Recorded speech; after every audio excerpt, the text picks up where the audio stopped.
Maharashtra today 24 news सत्य परिस्थितीचा सविस्तर आढावा। बामणी येथे ट्रकची केबिन उलटली, सुदैवाने जीवितहानी टळली।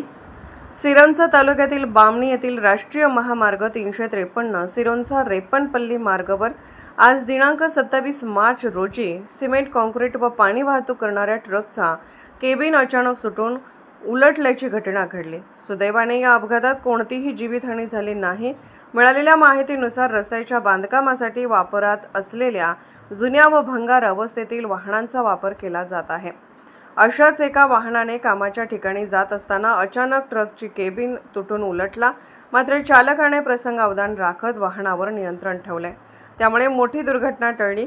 घटनेनंतर ट्रक चालकाशी विचारपूस केली असता भंगार झालेली वाहने चालवावी लागत आहेत, असे त्यांनी सांगितले।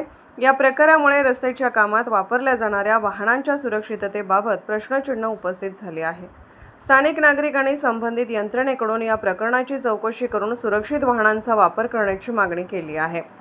महाराष्ट्र टुडे मराठीसाठी ब्युरो रिपोर्ट आनंद आशा, सिरोंचा, गडचिरोली।